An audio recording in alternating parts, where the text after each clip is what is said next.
Prezados colegas, sejam bem-vindos ao Instituto de Ensino Upgrade e à mesa redonda Mercado do Bem-Estar, Entender para Atender. Bom dia a todos.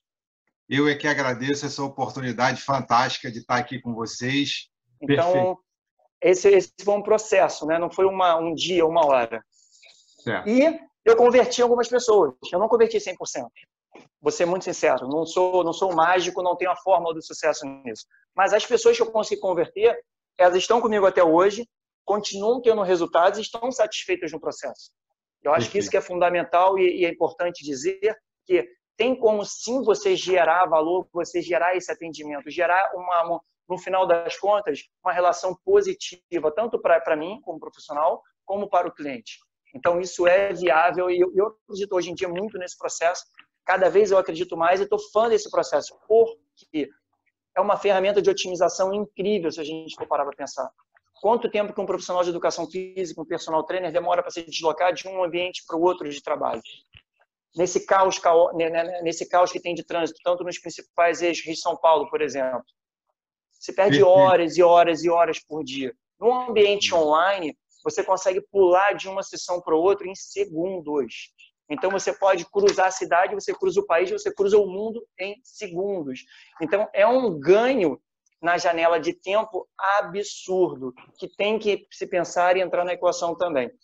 E outra, eu estou vendo também uma grande vantagem desse caos que a gente está tendo em relação ao Covid, é que ele está sendo um verdadeiro acelerador na quebra de todas essas barreiras. A gente está tendo um novo cenário de oportunidade de abraçar mais nichos, atingir mais pessoas positivamente através desse caos. Porque todas essas barreiras que os clientes tinham em cima de, como é que eu vou ser atendido pelo meu nutricionista online? E nem pensar, como é que eu não vou no consultório do meu médico? De certa forma, muitas vezes já acontecia através de um WhatsApp, de uma mensagem de texto, de uma ligação rápida. Só que as pessoas não encaravam isso como. Agora, a barreira simplesmente virou, caiu. Isso tudo caiu por terra, da noite para o dia, literalmente. E as pessoas estão muito mais acessíveis a aceitar essa opção. E mais, né? No início aqui da nossa conferência foi falado, o aumento não foi aqui nessa conferência, perdão, que eu estou participando simultaneamente de um outro evento online, perdão, está acontecendo aqui no pano de fundo. Foi citado nesse outro evento, que é daqui de Portugal, o número de buscas no Google por atendimento online, por personal, por atividade física e tudo mais, é uma curva exponencial fortíssima. E também a busca de equipamentos para as pessoas fazerem em casa, que era uma coisa super interessante que as pessoas não faziam, elas apenas iam na academia. Por que as pessoas não poderiam ter já desde sempre um kit em casa para elas fazerem no final de semana, no tempo extra? E as pessoas adotaram esse comportamento e estão adotando cada vez mais. Algum outro colega quer fazer algum comentário sobre a observação do Marcos, a resposta do Marcos? Eu quero muito respeitosamente dar uma pimentada na discussão, aproveitando que a gente está num grupo muito bom tecnicamente, é se ampliar a nossa perspectiva. Eu gosto muito de um profissional que é um astrofísico, a Marinês provavelmente vai conhecer, o Neil deGrasse. E ele tem uma coisa, ele tem uma abordagem sobre o ceticismo produtivo, né? Que é a sua capacidade de discordar em função de uma coisa que ele chama de verdade confortável, né? Aquilo que é bubble truth, né? A sua verdade, a verdade da sua bolha. E aí, por que eu estou colocando isso? Porque o que eu tenho visto na minha empresa e na empresa de colegas aqui no Rio de Janeiro é um movimento um pouco dissonante disso que o Marcos está colocando.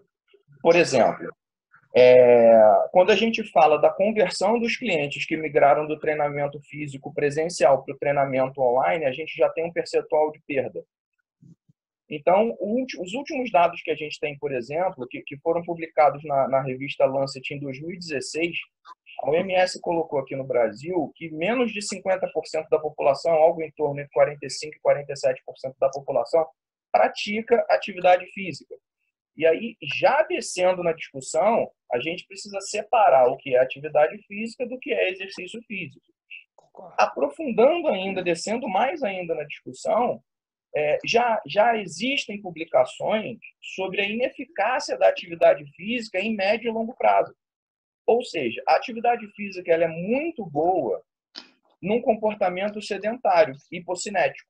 Quando a pessoa é hipocinética ou sedentária, a atividade física ela tem uma eficácia aguda, porém, a médio e longo prazo, ela não apresenta eficácia, né? E aí, se a gente for lá dos princípios do treinamento desportivo, né, supercompensação, aquela coisa toda, e isso explica por que a atividade física não é tão eficaz. Então, há uma necessidade da gente converter essas pessoas, fazê-las transitarem da atividade física para o exercício físico, né? Sistematizado, orientado, aquela coisa toda. Por que eu estou colocando isso?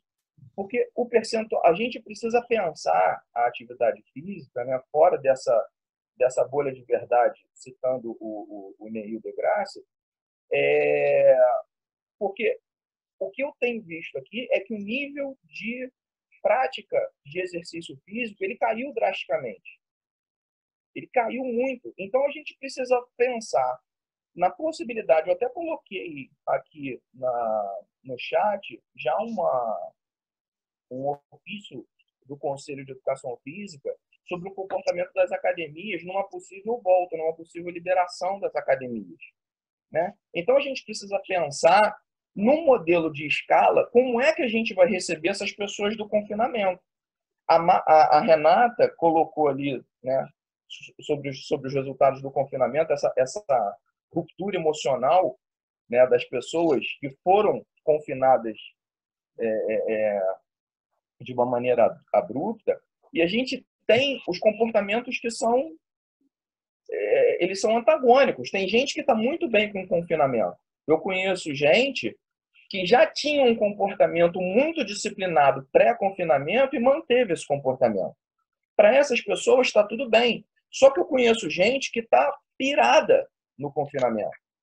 Tem gente que já trocou a noite pelo dia, a gente está com, sei lá, 6 semanas de confinamento, já ganhou quase 10 quilos, porque desagou toda aquela ansiedade na comida, na hipocinesia, não consegue treinar, porque há uma necessidade do ser humano de conviver em sociedade. E a gente foi privado disso por uma questão maior, né? Então, essas pessoas que têm a necessidade de conviver em sociedade e que têm nos seus fatores motivadores para o exercício físico justamente a convivência em grupo, e aí tinha que chamar o Fofão para falar disso, das atividades coletivas, né? E das possibilidades das atividades coletivas e como elas afetam os fatores de motivação dessas pessoas, a gente precisa pensar nos modelos de oferta de serviço das academias para o cenário pós-Covid.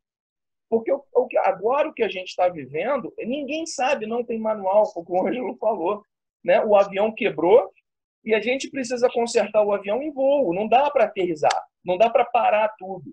A gente está aprendendo todo dia.